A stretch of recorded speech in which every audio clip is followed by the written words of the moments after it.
This is the engine inside the newest Mercedes-Benz. It carries a Mercedes code, the M252. It sits under the three-pointed star in a Mercedes showroom inside a car built on the new MMA platform, the Mercedes modular architecture that starts around 28,000 euros. And almost every part of it, the development, the machining, the assembly of the engine itself, happens thousands of kilometers from Stuttgart, in China, at a company controlled by Geely. For more than 100 years, the engine was the one thing Mercedes would never hand to anyone else. The body, the seats, the software, all of that could be shared, outsourced, licensed. But the engine was the soul. It was the reason people paid the premium, and it was the thing the badge actually promised. And now, quietly, on the brand's most important new car in a decade, that promise has changed hands. Here's the part that makes this more than another China builds everything now story. In 1976, another legendary car maker stood exactly where Mercedes stands today. It was offered a cheap, brilliant foreign engine, and its boss said no in the bluntest possible terms. That single word cost the company nearly 10 years. This is the story of why Mercedes finally said yes, and who actually owns the heart of your next Mercedes. Because the honest answer isn't just China, and it's stranger than that. Quick thing before we go deeper. If you're the kind of person who'd rather read the fine print than swallow a headline, do me a favor and hit the like button. It's the single clearest signal that tells YouTube to put this in front of people who actually think. And subscribe, because this channel goes one layer under the noise, and the next story is already sitting in the research folder. These videos take real work. The sourcing on this one alone ran for days, because half of what's said online about this engine is simply wrong. So here's your payoff. By the end of this, you'll understand what the word German even means on an engine today. You'll see how a decision made in a Detroit boardroom in 1976 quietly predicted this exact moment. And you'll learn who really owns the machine bolted into the new Mercedes, because it's not one country, it's three, and one of them is going to surprise you. Start with the thing Mercedes has spent a century selling you, the idea that engineering is a birthright. Walk into any Mercedes dealership and the pitch is unspoken but everywhere. This is German, this is precise. This was built by people whose grandfathers built engines, in a country that treats mechanical engineering the way other countries treat art. You're not just buying transport, you're buying 100 years of Stuttgart. That story is why a Mercedes costs what it costs. Strip the mystique away, and a compact sedan is just a compact sedan. The badge and the belief behind it is a huge slice of the price, which is exactly why the new CLA is such a delicate moment for the company. The CLA matters more than its size suggests. It's the entry point to the brand, the car meant to pull a younger buyer into the Mercedes world, and the chief executive, Ola Källenius, has been blunt about who he's actually fighting. Not BMW, not Audi. His stated target is Tesla, specifically the Model 3. The CLA was built on a brand new platform, that MMA platform, designed to take on the American electric sedan head-on. But there was a problem, and it's the quiet engine of this whole story.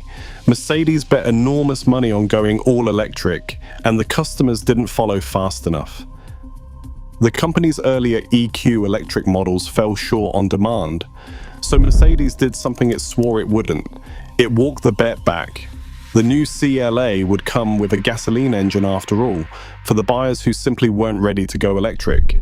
And sitting over all of this was the pressure of incoming Euro 7 emissions standards, regulations so demanding that building a brand new combustion engine to meet them from scratch in Germany would cost even more than it sounds.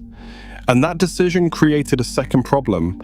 Mercedes had spent years pouring its money into batteries and electric motors, not into developing a brand new, cheap, efficient four-cylinder gasoline engine for an entry-level car. It needed one anyway, and it needed it fast.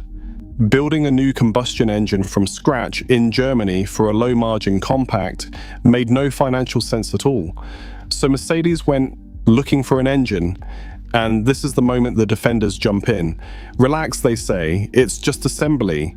The technology is still ours. It's still a Mercedes engine, it just happens to be screwed together somewhere cheaper. Hold on to that sentence, it's just assembly, the technology is ours.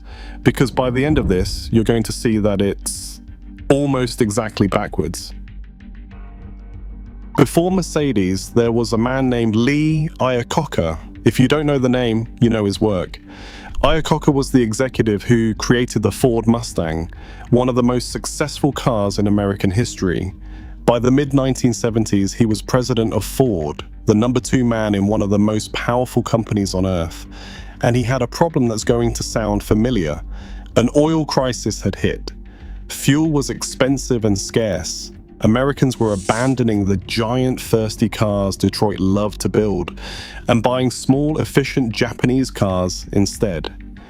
Iacocca could see the future coming, and he knew Ford needed a small, fuel-sipping car to survive it. But Ford didn't have the right small engine, and building one would take years the company didn't have. So Iacocca did something radical. He went to Japan, to Honda, and according to the account in David Halberstam's book, The Reckoning, and if you haven't read it, it is the single best book written about how a great industry loses its way. In the spring of 1976, he came home with a deal that was almost too good to believe. Honda would supply Ford with 300,000 engines, packaged together with the transmissions, for just $711 each. A complete, modern, efficient powertrain from a rival at a price Ford could never match on its own. Iacocca had his car, he had it fast, and he thought he'd save the company. Then he took it to his boss, Henry Ford II, the grandson of the founder, and Henry Ford killed it in a single sentence. He would not, under any circumstances, put a Japanese engine inside a car that carried his family's name. The founder's grandson would not let a rival's heart beat under a Ford hood. It felt like pride. It felt like principle. And here's what it actually was. A mistake that helped cost Ford years of ground in the small car market and helped cost Iacocca his job. He was fired in 1978. Now, hold that story next to Stuttgart. Same temptation, a rival's engine, offered cheap, offered fast, exactly when the company needed it most. Ford said no and paid for it. 50 years later, Mercedes was handed the same choice, and Mercedes said yes. The question is what exactly it said yes to. Meet the M252. That's the internal code Mercedes gives the gasoline engine in the new CLA. On paper, it's a modern, efficient unit, a 1.5-litre turbocharged 4-cylinder that uses a Miller cycle combustion process, a specific thermodynamic trick that extracts more efficiency from each piston stroke, paired with a 48-volt mild hybrid system, a small electric motor, and a compact battery working alongside it. In the CLA 220, Mercedes quotes a combined output of around 208 horsepower and 380 Newton-meters of torque. Depending on the trim, the engine itself lands somewhere between roughly 136 and 190 horsepower. It's not thrilling, but it's competent, clean, and cheap to run, exactly what an entry-level car needs. The interesting part isn't the numbers, it's the paperwork behind them. Here's how the work actually splits, according to reporting from outlets including Ward's Auto and Car News China. Mercedes contributed the architecture and the standards, the blueprint, the targets, the badge on the cover.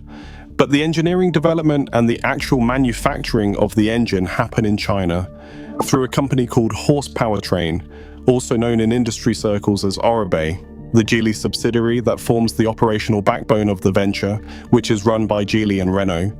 The engines are built in China, and then they're shipped to Germany to Mercedes' Rastatt plant, where Mercedes performs the final assembly and stamps them with that M252 code. Read that again slowly, because it's the whole game.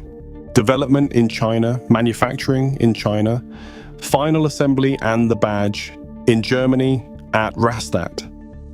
Now go back to the sentence from earlier. It's just assembly, the technology is ours. Look at what's actually true. The assembly is the German part. The technology and the building, the parts the defenders swore were still Stuttgart's, are the parts that moved. It isn't that Mercedes kept the soul and outsourced the labor. It's closer to the opposite. Mercedes kept the label and outsourced the engine. And notice what nobody says out loud. This isn't a scandal Mercedes got caught in, it's a decision Mercedes made on purpose, with a straight face, on its most important new car, because the math left no other option. When a company that built its entire identity on engineering decides the engineering is the part it can afford to give away, that tells you something has shifted underneath the whole industry, which raises the obvious question. If Mercedes doesn't own this engine, who does? And here's the part almost no one has connected. When people hear Chinese engine in a Mercedes, they picture a simple story. China rising, Germany fading, one country taking another's crown. But the ownership of the company that actually builds this engine tells a stranger, more interesting story than China won. Horse Powertrain wasn't set up as a Chinese company. It was created in 2024 as a joint venture, split down the middle between China's Geely and France's Renault, two automakers pooling their combustion engine businesses into one giant supplier, precisely because neither one alone could justify the cost of building engines in a world racing toward electric. But there's a third name on the ownership papers, and it isn't from China and it isn't from Europe, it's from the Gulf. Saudi Aramco, the state-backed oil giant, bought a stake in this engine company. The single most valuable oil producer on the planet quietly took a seat at the table where combustion engines are built. Think about why that makes sense. Aramco sells the fuel these engines burn. As the world tries to move past gasoline, the company that sells gasoline has a very direct interest in keeping the combustion engine alive a little longer, and in owning a piece of the machines that still need its product. So the engine in your new German luxury car is developed and built by a Chinese-French venture, part owned by a Saudi oil company, and finished in Germany. That's not a story about one country winning. It's a story about the old clean idea of a national car dissolving completely. And once you see the exact ownership split, the whole picture snaps into focus. Here are the numbers that end the argument. Horse Powertrain, the company that develops and builds the engine in your new Mercedes, is owned 45% by Geely, 45% by Renault, and 10% by Saudi Aramco. When Aramco bought in, the whole company was valued at around 7.4 billion euros. 3 owners: a Chinese car maker, a French car maker, and a Gulf oil state. And Germany, the country whose engineering reputation is the entire reason the car costs what it does, owns exactly none of it. Germany's job is to receive the finished engine and put its name on it. That is the reveal the badge was hiding. The German engine is a Chinese-French machine with a Saudi shareholder, wearing a Stuttgart code like a coat. And if that doesn't quite land yet, here's the detail that makes it impossible to unsee. The same company that builds the engine in your €30,000 plus Mercedes, Horse, also builds the engines for the Dacia Duster and the Dacia Bigster. Dacia is Renault's budget brand. It's the brand people buy specifically because it's cheap. A Duster starts around 16 to 18,000 euros. So the beating heart of a premium Mercedes and the beating heart of one of Europe's cheapest new cars now come from the same engine maker, out of the same joint venture, built to the same industrial logic. You're paying the Mercedes premium, the badge, the mystique, the century of Stuttgart, for a powertrain that shares its origin with a bargain SUV. The star on the hood is doing a lot of heavy lifting. Now, step back and look at what this actually means, because it's bigger than one embarrassing engine. For 100 years, the ability to design and build a great engine was the moat. It was the thing that separated the premium brands from the cheap ones, the German makers from everyone else. It was hard, it was expensive, it took generations of accumulated skill, and that difficulty was exactly what protected the prices and the prestige. What just happened is that the moat drained. Building a competent, efficient, modern engine has become a commodity, something you buy from a specialist supplier, the way a phone brand buys a chip. And when the hardest thing you do becomes something you can simply order from China, the entire logic of the premium badge starts to wobble. Henry Ford II looked at this exact choice in 1976 and refused it out of pride, and he lost years. Mercedes looked at it in 2025 and accepted it out of arithmetic. And the uncomfortable truth is that Mercedes is probably right. The pride Ford defended is a luxury no legacy car maker can afford anymore. But being right doesn't make it painless. Every CLA that rolls out of the Rastatt plant with a Chinese-built engine and a German badge is a small, quiet admission. The thing we were best at in the world, we now buy from someone else. That's not the end of German engineering, but it might be the end of the story German engineering has been telling you. So, the next time you see that three-pointed star and feel the pull of 100 years of Stuttgart, remember what's actually under the hood, and remember the 3 names on the ownership papers, only one of which is European and none of which is German. Here's the question I want to hand to you. If the engine is Chinese-built, the owners are Chinese, French, and Saudi, and Germany just does the finishing and the badge, is it still fair to call it a German car? Or has German engineering become a brand, not a fact? Tell me where you land in the comments. I read every single one, and the sharpest replies usually end up shaping the next video. And the next one is already coming because Mercedes is not the last name on this list. There's another legendary Western car maker that has quietly gone even further down this road, handing over even more of what it used to build itself. When you see how far that one went, this Mercedes story is going to look almost cautious. That's next.